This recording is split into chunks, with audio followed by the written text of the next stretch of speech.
Hi, everyone, and welcome to the Neil Haley Show. You can check me out on Twitter at Total Tutor, Neil S. Haley, Facebook, LinkedIn Neil Haley, and Peter and my co-host Peter Elvidge. You could keep talking about all the other social media stuff, but go to neilhaley.com, right, Peter? Yeah, go to neilhaley.com. That's what I would say. Oh my gosh, and this guest is very, very interesting. I could ask sports questions to this guy, but he's written two phenomenal books. So I'm excited to welcome the program author George Guido. He's a reporter also for the Valley News Dispatch. George, thanks for coming on the show, and I appreciate you calling today. Well, great to be with you. Absolutely, George. Now, again, tell us your background. Again, you've been a reporter for the Valley News Dispatch for X amount of years, and then later on you decided to write books. But tell us first of all a little bit about that, of your background.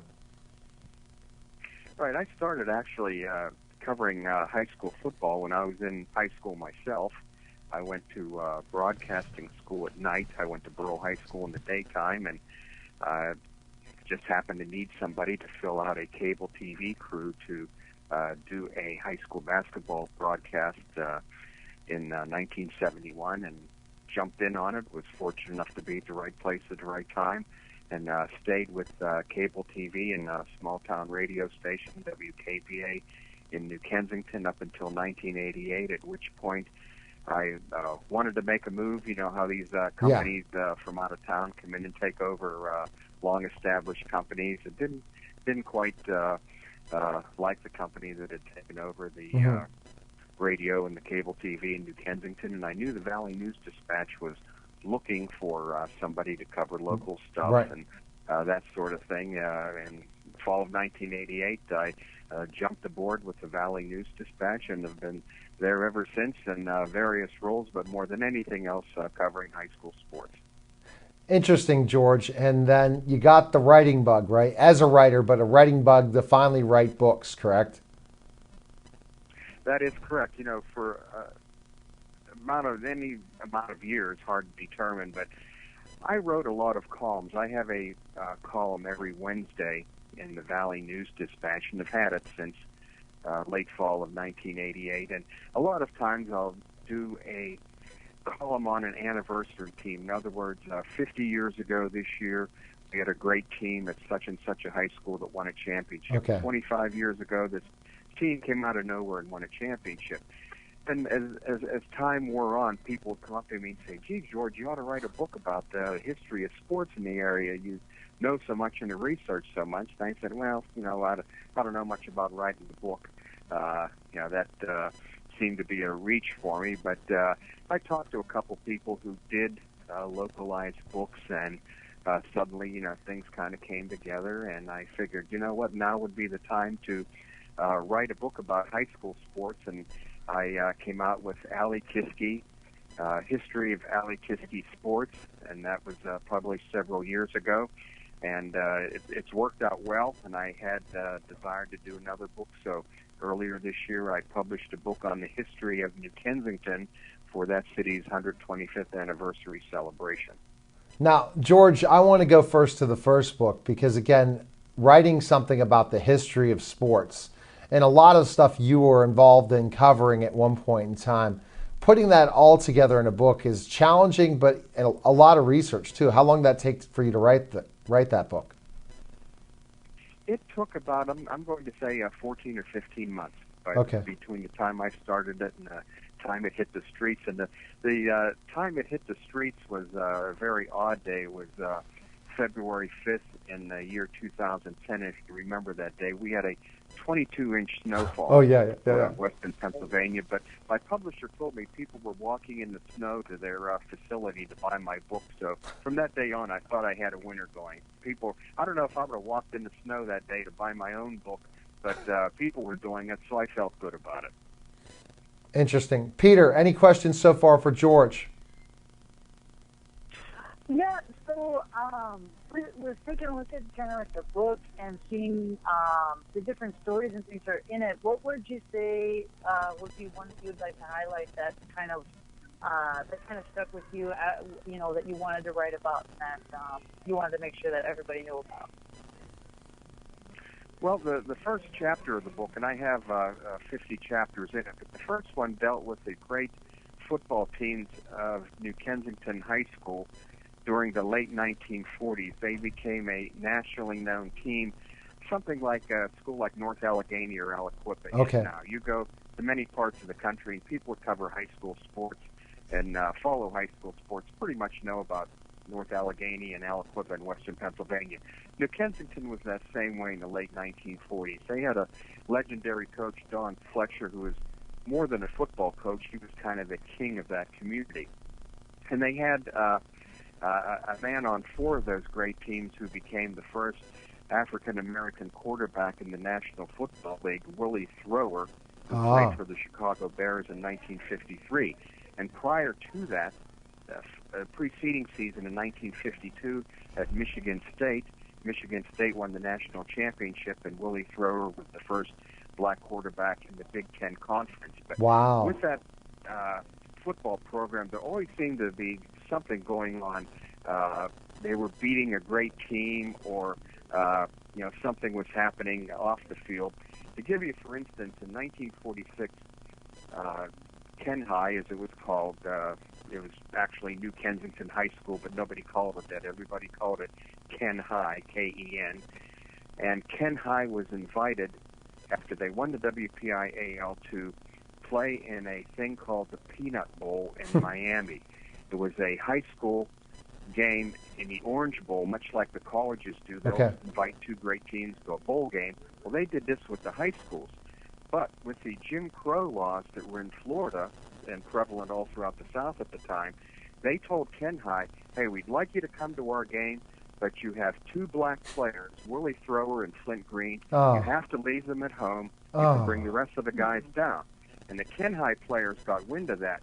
They got in the locker room, and a couple of players stood up and said, listen, either all of us go or none of us go. Oh, wow. And the coach, Don Fletcher, and the school officials concurred, and they told the Peanut Bowl organizers, what they could do with their game. So that's just one of the little side stories. What I did with that sports book, I wanted to have something more than statistics and box scores. Yes. I wanted to write stories, background of people, obstacles they had to overcome, such as Willie Thrower. Exactly. And the obstacles he had, and some of the other obstacles that people had to overcome along the way. So that's what I kind of patterned my book after, personal stories. And that's interesting you talk about personal. I'm interested in learning more about Willie Thrower, that's for sure. I remember interviewing an author of the Miami Book Fair, George. I told you I interview so many people, I can't remember their name, but he wrote a book about African-American quarterbacks and breakout. I'm sure that Willie Thrower was in the book. And how it was so hard to have an African-American be a quarterback. Explain that, George, that they discriminated against that position and never thought until that point in time that ever an African-American would be quarterback, right? Right. They thought a lot of times in football that the quarterbacks and the centers, didn't have the, come right out and say, didn't have the mental capacity Correct. to perform well. And then again, being the glamour positions, they did not want to see a person of color be in the glamour positions and be celebrated. So a lot of times teams would gear the African-American players or anyone of color to positions other than center and quarterback. Yeah, and that's the interesting part. And Peter, George, again, has covered high school sports for over 40 years. So he sees these things and he looks at like the most interesting stories, Peter, that he put in this book about a specific area outside of Pittsburgh in western Pennsylvania that really has a lot of interesting high school stories, Peter. Yeah, and that's what's fascinating me is all of the stories. Is I'm really interested to check this out. And the other interesting thing too is my personal experiences with not only being a part of high school sports, but also covering them as well. I was covering them for we have here in Minnesota. We have what's called Bloomington Cable Television Network, I believe it's called. and I was helping to cover different sports teams for like adaptive sports, for physical impairments and cognitive impairments. So I definitely relate to that. But it's just the talking about all these different stories. I'm just really intrigued to check out the book and to see what's in there. Now, George, what other story? Willie Thrower was an NFL player. Were there any other professional athletes during that time in your book that ended up in the pros, or Olympians and stuff that you wrote about? Well, there were a bunch, and one of the things, aside from high school sports, where I live in Lower Borough, Pennsylvania, is about, let's say 6 or 7 miles from the fabled Oakmont Country Club. Oh, yeah. And Arnold Palmer just passed away this past week, and I have a story in there about Oakmont, since it's in our coverage area. In fact, the coming up next week, high school players will get to play their championship rounds on the Oakmont Country Club, and we had an article today in the paper. I didn't write it, but another reporter did, on how these kids are so excited to be able to play their high school championship on the Oakmont Country Club. But I got into a thing of the Oakmont Country Club, and in fact, they have their own historical society, believe it or not. That's such a big-time course. But the 1962 United States Open, Arnold Palmer was the local favorite, the odds-on favorite. The crowds at the Open were 23,000 a day, 24,000 a day. Those were crowds that were unheard of in professional golf at the time. And as I wrote in the aftermath of it, not to go over the whole tournament, but Arnold Palmer blew a last-round lead, and Jack Nicklaus, who was a rookie golfer at the time, tied him, and they had to come back the following day, the Monday, and play an 18-hole playoff. Oh, my gosh. And the day before the tournament started, they go out practice rounds Monday, Tuesday, Wednesday, and Thursday the tournament starts. Well, on Tuesday night, everybody was done with their practice round. They went to have dinner, and Jack Nicklaus was sitting with Arnold Palmer at the table. And at the time, Nicklaus was a rookie, and I'm sure, he looked up to Palmer, as everybody did. And Nicklaus looked out the window of the luncheon room and said, "You know what? I'm going to go out and try to get a couple more holes in." And he got something like 4 holes in before sunset. Well, the next day it rained, so the practice rounds were wiped out. They had to jump right into the tournament on the Thursday. And Arnold Palmer always remembered how Jack Nicklaus, as a rookie, looked out and said, "You know what? I'm going to try to get a couple more holes in." And it's just the championship caliber of an athlete, a performer who wants to do that little bit extra to stay ahead of the crowd. Jack Nicklaus did it. He won the first of his 18 majors, a record that still stands, and it just came from a notion after dinner at Oakmont Country Club in 1962. So that's very interesting. Again, people need to pick up the book for sure. George, again, we can get this at Amazon. Give us the title again, and then our next topic will be your latest book about New Kensington, which it's a different type of book, but where can people pick up the sports book? Go to Amazon and look up the title? Yes. Now, the sports book is called Alle Kiski Sports History, and it's Alle Kiski, ALLE hyphen KISKI. It's an abbreviation of the 2 river valleys that form the area in which I live in, the Allegheny River Valley and the Kiski-Menitus River Valley, which flows from Salzburg into the Allegheny River up above Freeport. So that's where we get the name Alle Kiski, and the Valley News Dispatch covers the Alle Kiski Valley. In fact, when the Pittsburgh Tribune Review took us over, we're called the Tribune Review, and then in smaller letters on the masthead, Alle Kiski Edition. So that's how our particular area is identified. So the book is called Alle Kiski Sports History. Well, there's definitely a lot of sports. Again, you gave me a copy of that, and this definitely interests me to look at some of those sports stories. And it's always interesting to look at Western Pennsylvania, George, and see what talented people have come out of Western PA. And for people internationally listening to this, especially our good friends in UK, hey, where the sports is in Western PA. So we get back more with George Guido, and we're going to talk with my co-host Peter Elvich. You're watching The Neil Haley Show and syndicated on the Total Education Network, and we'll be back in just a moment.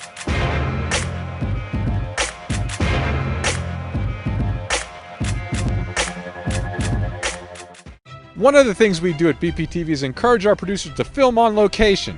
Not only does shooting on location give our producers the opportunity to take advantage of their subject matter, filming in different locations gives each program its own distinct flavor. This also helps anyone who's flipping through the channels avoid confusion when they turn on BPTV.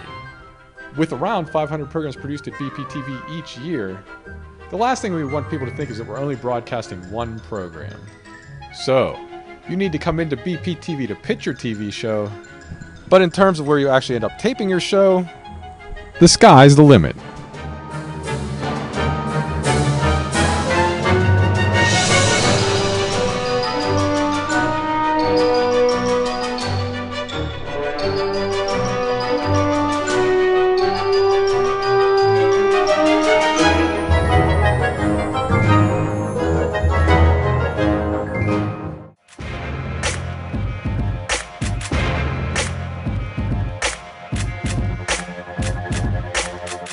We're back to the Neil Haley Show. I'm with my co-host Peter Elvidge and George Guido, and he wrote 2 books, and he is a reporter at the Valley News Dispatch.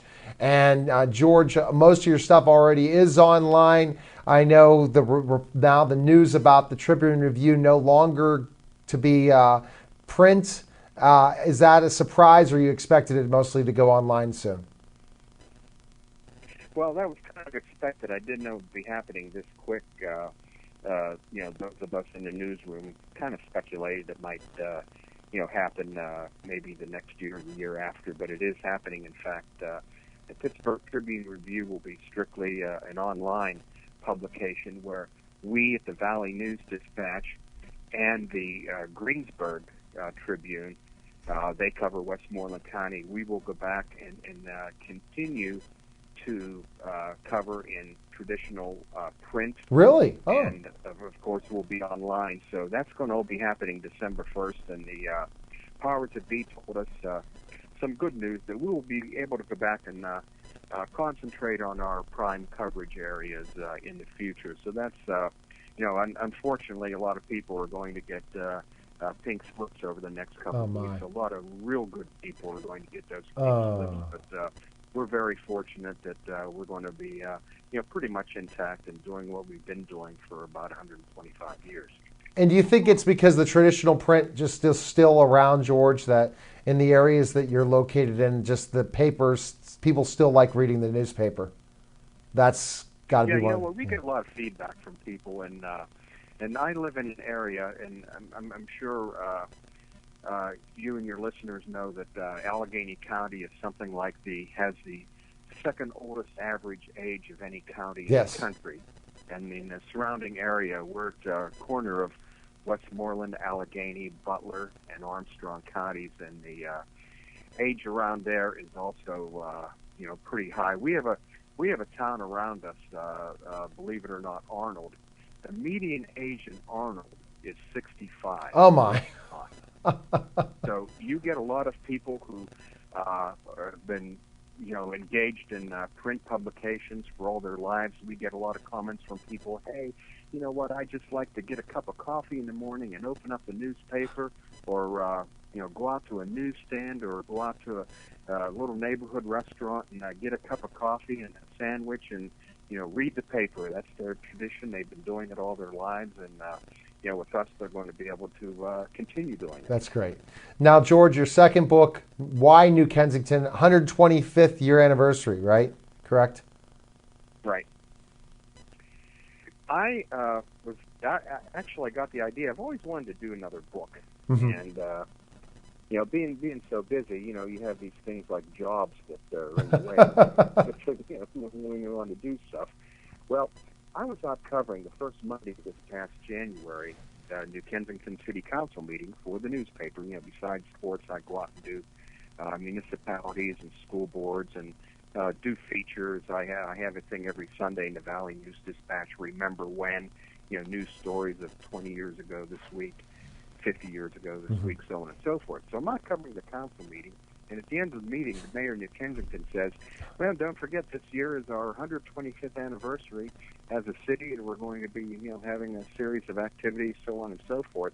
And it suddenly hit me, hey, I should do a book on the history of New Kensington. Yeah. There are those who have done with a publication up in Portsmouth, New Hampshire, Individual City Histories. We had a man who I know very well, Bill Alexak, did a more or less a pictorial book about the history of Ford City.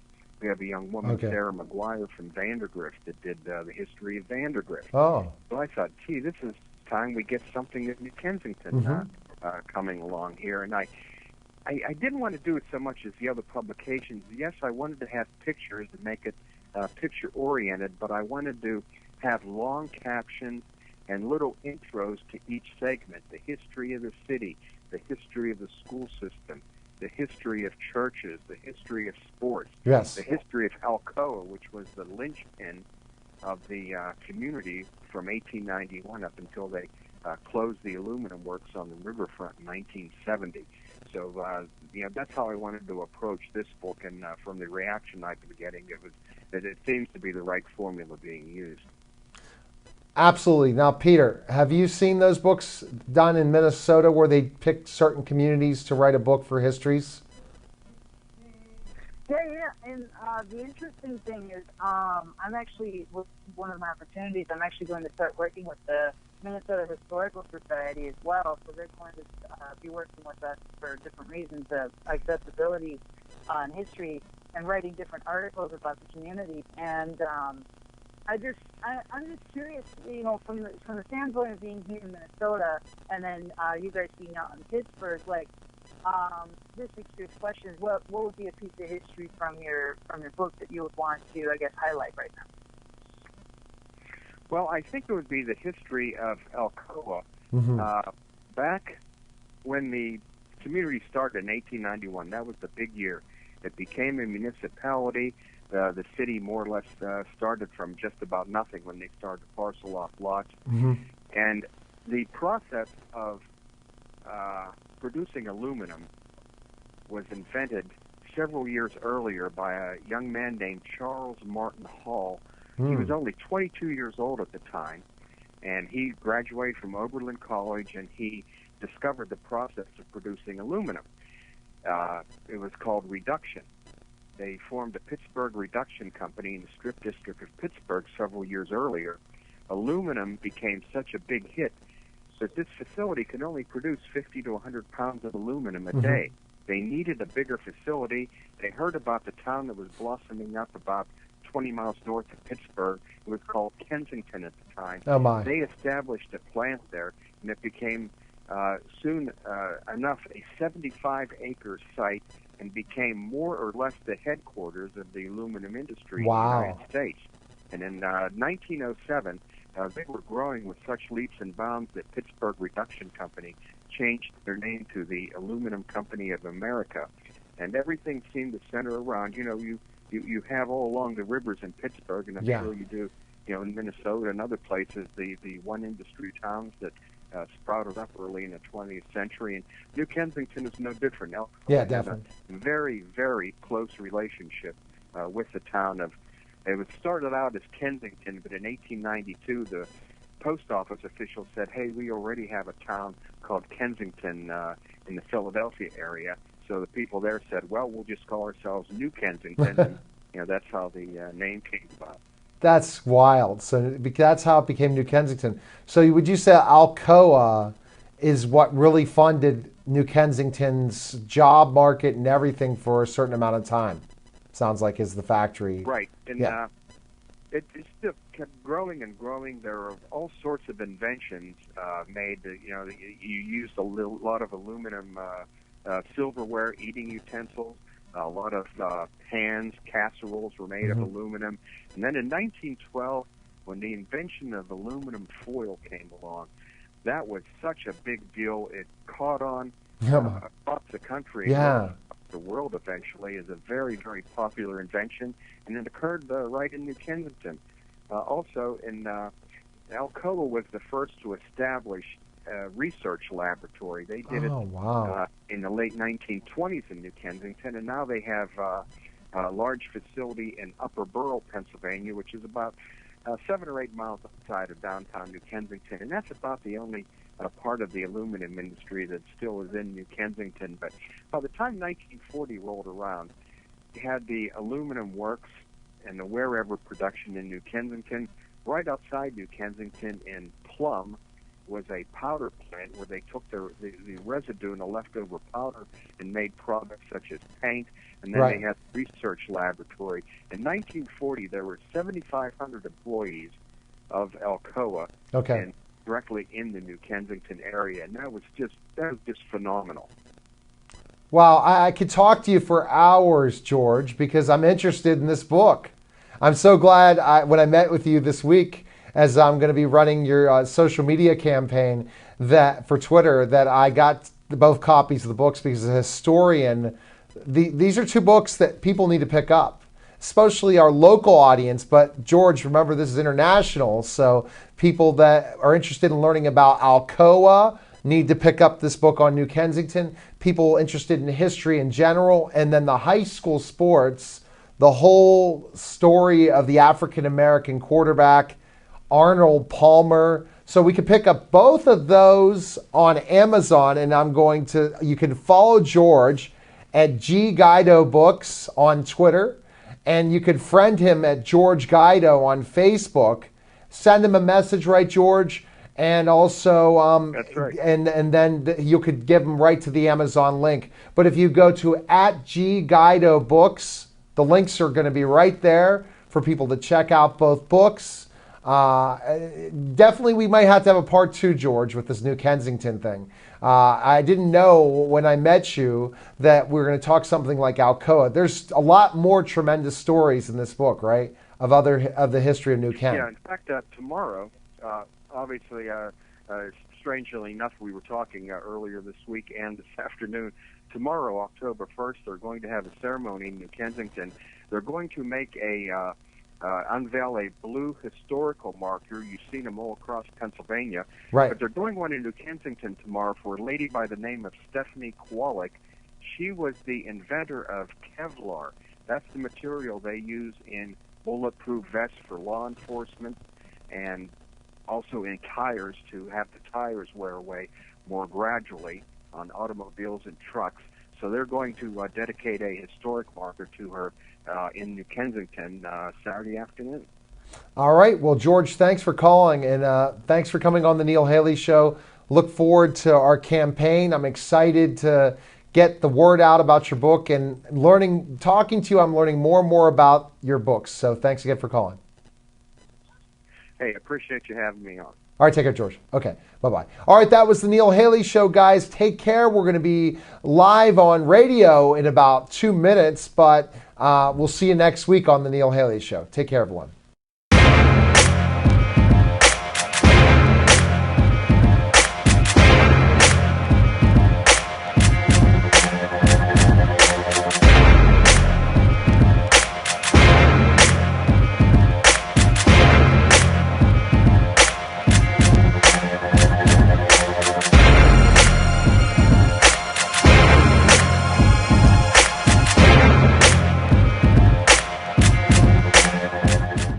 One of the things we do at BPTV is encourage our producers to film on location.